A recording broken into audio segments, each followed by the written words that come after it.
Hey, welcome back to DieCash Cars. So I know you guys are ready. DieCash Cribs episode 3. It's about to kick off here in just 1 minute.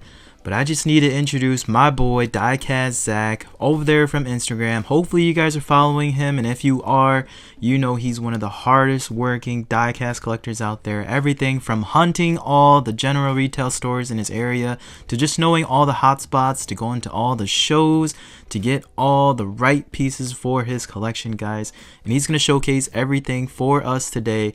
Man, I can't wait. Let's get right to it. Hi, I'm DiecastZach, and I'm incredibly honored to show you my collection today here on DieCash Cars. Just want to give a shout out to my good friend New York Diecast, who showcased his own collection here on the DieCash Cars channel.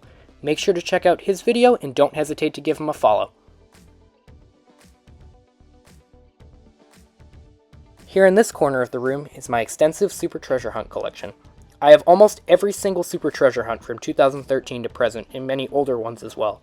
I am often asked if I found all of these Super Treasure Hunt cars in the store, but the truth is that it is a mix of my own in-store finds, secondary market purchases, and trades. It has taken a lot of time, effort, money, and gas to acquire these pieces, so I must say I am pretty proud with how the collection has turned out thus far. I also have a couple of my favorite RLC pieces, which you're going to see in a minute, such as the blue R34 and the purple membership edition to go along with it. I'm a big fan of vibrant color, so many of these are arranged by color here on the wall. As we get down below here, it is important to mention that there is not much of a rhyme or reason to how the ones below are arranged, but that's besides the point. Unfortunately, I can't show them all in great detail, but hopefully you've seen some highlights. Let me know in the comments which one is your favorite and why. Next to the Supers here, I just have a bunch of miscellaneous cars I really enjoy. Some of my favorite newer Matchbox super fast and moving parts cars and a few older ones too. I have some multi-car sets here as you can see, and I also have that Skyline wagon team transport that you're about to see, which I was recently able to acquire for retail price at a local show. Definitely one of my luckiest finds to date. Here are some of my other RLC cars, mail-ins, and a few other convention pieces that I didn't already show you with some of the Supers on the wall. Some of my personal favorites are displayed right up front, like that newer Chevy truck and that Chameleon Datsun right here. Again, there really isn't a viable explanation that I can provide you as to why these are arranged the way they are, but there's definitely some nice stuff in here that I really just like. I really need to start investing in some older RLC going forward. What do you guys think? In this section of the room, I have that beautiful Aston Martin Classics chase piece, some Walmart Legends Tour Team transports, and a bunch of RLC cars up here in acrylic cases. We got some nice ones up top here for sure, but once we get to the bottom, we have some really nice ones, some of my personal favorites, like those Countaches I'm showing you right now, and the Flying Tiger Bel Air Gasser that you're about to see right here. While some are tucked back a bit further, I really think this pretty much sums up this part of the room. Oh yeah, and I have a couple of just different loose cars here too, and then we get down to the Evan Mock Toyota truck. A lot of collectors have no idea of the significance of these 1998 Hot Wheels AMAC cars. These are all releases that were exclusively available at the Hot Wheels convention. All of these cars were limited to just 500 pieces each, and they are very sought after in the secondary market. However, they aren't sold much on sites like eBay due to their limited nature. I was lucky early last year and was able to buy a collection of lots of late 1990s Hot Wheels, and these were included as part of that collection. I will touch more later on in the video about the values of these pieces, so don't leave yet.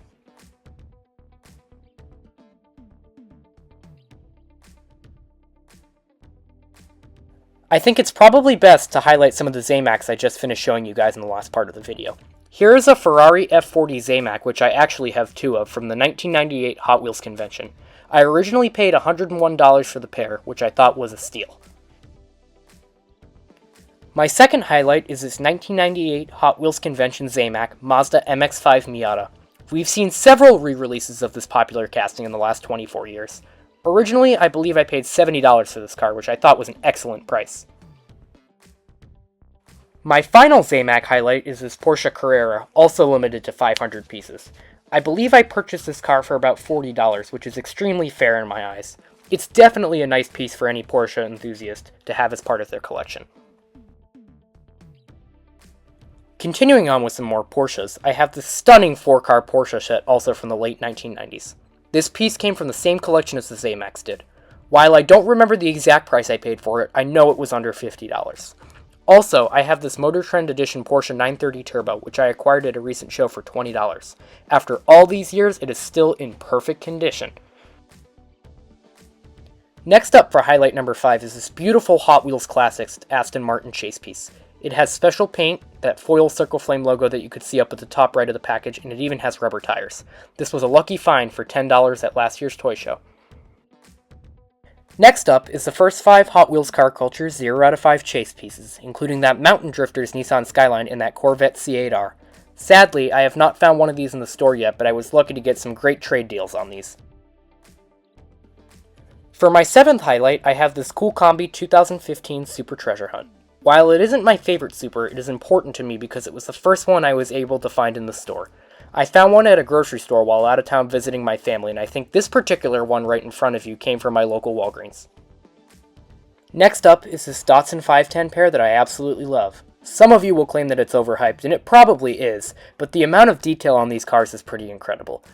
The first one is the Bluebird 510 wagon, which was one of only a couple Supers in the last decade that was released as the first edition. Next to it is the 2021 Super Treasure Hunt Datsun 510 sedan. Pretty cool. For the second to last of my highlights, I have these Nissan Skyline R34 RLC cars. The purple one is a 2020 RLC membership car with its patch and pin. The blue one came out a couple of years prior to that. I believe I was lucky enough to get both from the Hot Wheels Collector's website at the time. The blue R34 is numbered, and the purple isn't. The detail under the hood of these cars is truly out of this world. Last, but certainly not least, are these Charlotte Nationals convention cars. The Ford Mustang Cobra R is definitely sleek and blue, and the wheels look great. The red S2000 is also equally excellent, and in my opinion is one of the best to be released. I unfortunately wasn't able to attend the Charlotte Nationals, but someone I know was able to get me these cars at a great price. You know who you are, and thank you again. These are definitely some of my top favorites in my collection.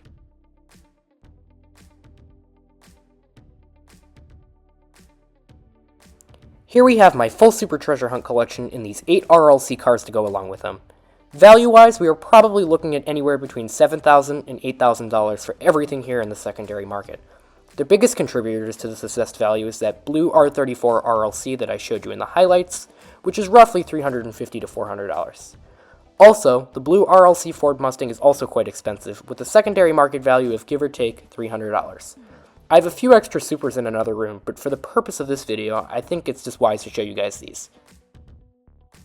As I said earlier in the video, this nightstand here has some of my personal favorites. I have very few 1/43 scales, but I definitely love those green light black and white VW Jettas, which you can see there.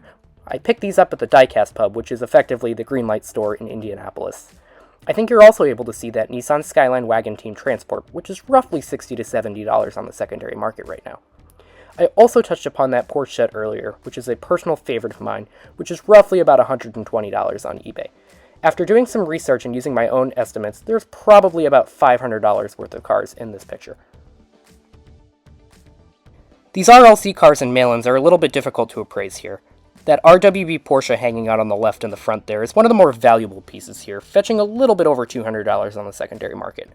I showed you guys my Honda S2000 and that Mustang Charlotte convention car in the highlights section, but those are quite valuable too. You can see many of the more valuable ones up front, but as you go backwards, there are a lot more mail-ins that generally go for $20 to $30 a piece, and some lower value RLC cars as well. If I put an average market value of $50 per car, and we have 67 cars, that is roughly $3,350. These cars here are also a little bit difficult to appraise. I value the Legends Tour Team Transports at roughly $20 a piece, and the 21 boxed RLC and convention cars at an average of $90 each, which includes that Evan Mock Toyota truck which you can't see and which is out of frame.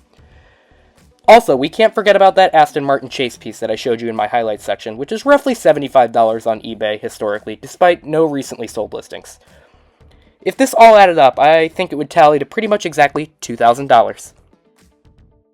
Last but not least, we have these AMACs that I told you about earlier in the video. I told you that they were available exclusively at the 1998 Hot Wheels convention, and they were limited to just 500 pieces per model.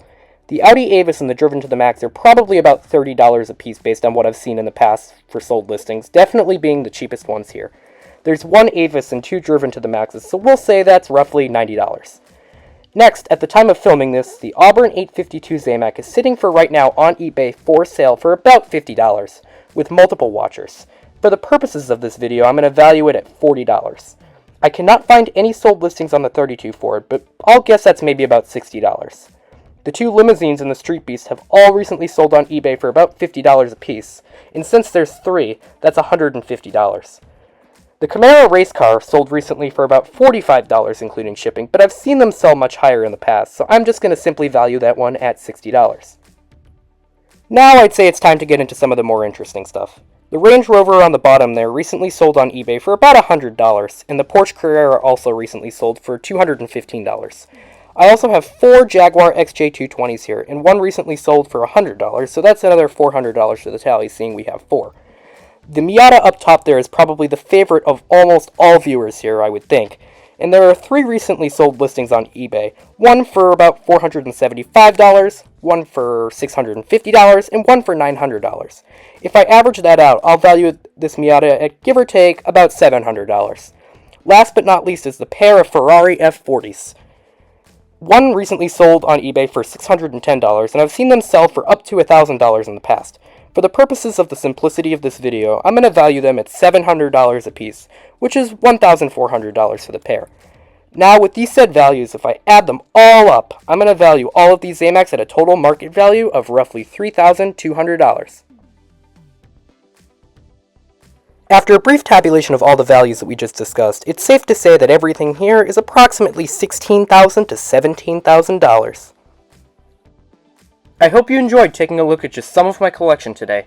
I want to personally thank DieCash Cars for this wonderful opportunity to showcase my collection to all of you guys. If you have any questions at all, I'll do my best to respond to all of them in the comment section down below. Now, I'm going to hand it back off to DieCash Cars. Peace. So I'm speechless, just like I'm sure all the viewers of this episode are feeling right about now. Appreciate it, and thank you once again, DiecastZach, for going through and reviewing your full collection for us. My personal favorites out of your collection had to be the convention AMAC Cars, the out of 500 pieces that you had, and I'll admit I did not know those even existed. The raw body Ferrari F40, man, that just took my breath away. I'm definitely going to have to be on the lookout for one of those for my own personal collection, and the fact that you have 2, man, that's just unfair. Looking at all the messages you and I had prior to this release, I know you did a lot of work to get those numbers just right, and I think your assessment as far as the overall value of your collection is right on par, but in all honesty, you might be leaving a lot of value still on the table. I think you're being way too modest when it comes to your super treasure hunt and RLC lots, because I mean, just looking at the glimpses that you put within the video, I think there's a lot more value there, a couple hundreds, if not a couple $1,000 on top of the 17,000 that you're estimating. So I think that's something to be proud of, and mad props to you for just staying humble and appreciating your collection for what it is. So another episode of DieCash Cribs in the books, and if you feel like you want to showcase your collection on this channel, by all means reach out to me on my Instagram or my email. We'll go through the details and get you the spotlight to showcase all that blood, sweat, and tears that you're putting into your collection, because that's what this series is about. It's to give all of the collectors out there an opportunity to showcase their collections and really shed some light on some pieces that I guarantee you not everybody even knows about. Until then, like and subscribe, and I will see you guys next time on DieCash Cars.